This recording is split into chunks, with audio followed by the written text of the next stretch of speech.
Bismillahirrahmanirrahim. Bismillahilladzi la yadurru ma'asmihi syai'un fil ardi wala fis sama'i bis-sami'il 'alim. Walhamdulillahilladzi awha risalatahu ila anbiya'ihi wa awliya'ihi. Amma ba'du, Allahumma shalli ala sayyidil awwalin, sayyidil akhirin, sayyidina Ahmad, sayyidina Muhammad wa ala alihi wa ashabihi ajma'in. Sahabat-sahabat yang dimuliakan Allah, mampukah seseorang berdialog dengan dirinya, dengan ruhnya? Bisakah kita seperti umat akhir zaman ini bisa berkoneksi dengan diri kita sendiri? Sebenarnya mudah. Pernahkah teman-teman sebelum keluar rumah, tiba-tiba ada firasat? Jangan berangkat dulu, dalam batin kita berbicara. Tapi kita melawan karena kita anggap itu halu. Ternyata itu bukan halu. Ketika kita lawan, di depan kita hampir tabrakan. Seandainya kita mundur agak 5 menit saja, atau 1 menit saja, kita tidak akan ditabrak atau minimal tergores. Tentu semua pernah mengalami ini. Atau keluar dari tol, keluar atau jalan di setempat, kita bingung. Ke kanan atau kiri, dua-duanya bisa sampai. Tapi kita kemudian melawan kehendak batin, kalam batin. Akhirnya kita mengikuti yang sebaliknya dari bisikan itu. Kita jalani, ternyata betul ada hambatan, walaupun ujungnya sama.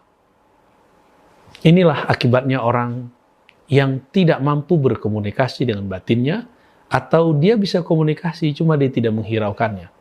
Dan ini bukti bahwa ada komunikasi batiniyah di dalam diri kita, yaitu komunikasi dengan ruh.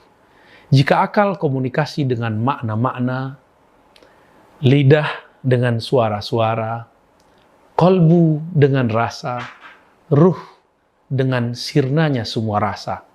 Itulah kemudian musyahadah, memandang kepada sumber semua rasa.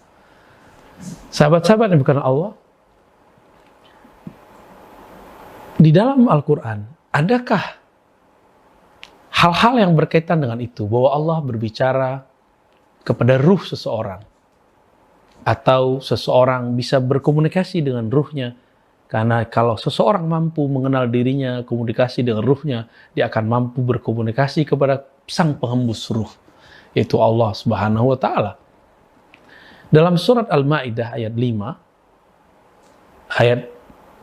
surah Al-Maidah surat 5 ayat 111, itu ada kisah mengenai Hawariyun. Siapa Hawariyun? Mereka bukan Rasul, tapi mereka membersamai seorang Rasul yang kita kenal dengan Nabi Isa alaihi salatu wassalam. Apa kata Allah? Wa iz auhaitu ilal hawariyin. Dan ingatlah ketika aku memberi wahyu kepada para hawariyun. Apa wahyunya? An aminu bi. Agar mereka beriman kepadaku. Berimanlah kepadaku dan Rasulku. Maka mereka kemudian menjawab, kami beriman kepada Engkau ya Allah, kami percaya kepada Rasul-Mu ya Allah. Ini adalah ayat yang menunjukkan bahwa orang-orang yang membersamai Nabiullah Isa itu juga mendapatkan wahyu dan mereka mengalami kesadaran wahyu. Betul, ada ahli tafsir mengatakan itu artinya ilham. Oke, itu tafsir. Coba lihat lafaznya, auhaitu, aku wahyukan. Maka wahyu tidak usah diterjemahkan aneh-aneh. Katakan saja itu wahyu, kita tidak usah mentawil. Ulama kita membagi, ada 2 wahyu.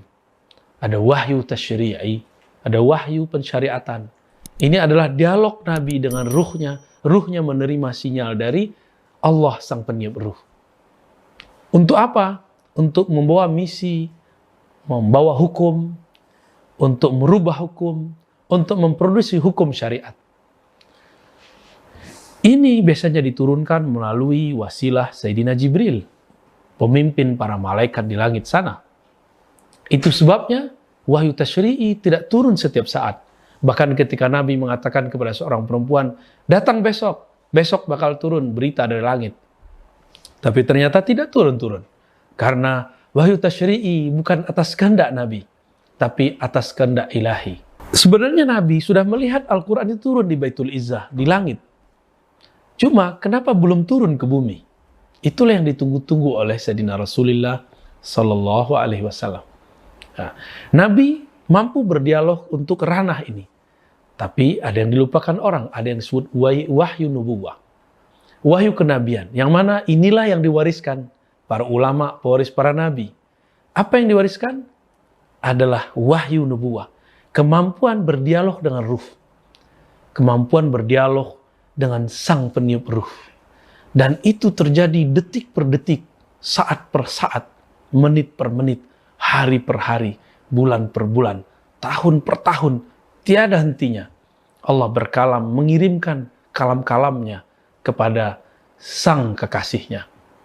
Yang diajak berbicara tentu kekasih, orang yang dikenal. Mereka itu adalah orang-orang yang sudah menjadi ahlullah, keluarganya Allah. Khalilullah, temannya Allah. Habibullah, kekasihnya Allah. Tentu kalau kita bertemu seseorang, dia adalah teman kita, kekasih kita, sahabat, kita bercerita dengannya. Jika teman fisik, kita berbicara ke fisiknya. Jika teman hati, kita berbicara kepada hatinya. Ini adalah teman ruh. Sumber ruh satu-satunya adalah Allah Subhanahu wa Ta'ala. Dan ini yang disebut wahyu nubuwah. Yang belakangan oleh ulama ahli akidah karena mereka sangat hati-hati, mereka merubahnya menyebut dengan kata ilham. Ilham Rabbani.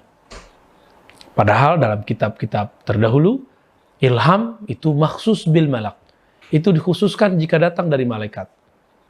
Tapi kita berdamai saja. Supaya tidak salah faham, kita sebutlah wahyu nubuwah itu dengan sebutan ilham Rabbani.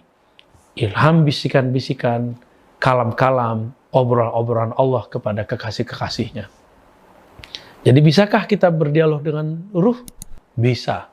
Jadilah terlebih dahulu kekasihnya sang peniup ruh. Maka kita akan bisa berbicara dengan ruh. Mari meminta kepada Allah, berdoa kepada Allah, agar membantu kita mengenalkan diri kita kepada hakikat diri ini, sehingga kita bisa berbicara dengan sang maha diri, Allah Subhanahu wa Ta'ala. Sallallahu ala sayyidil wujud, sayyidil kaunain, sayyidina Ahmad, sayyidina Muhammad, walhamdulillah rabbil alamin.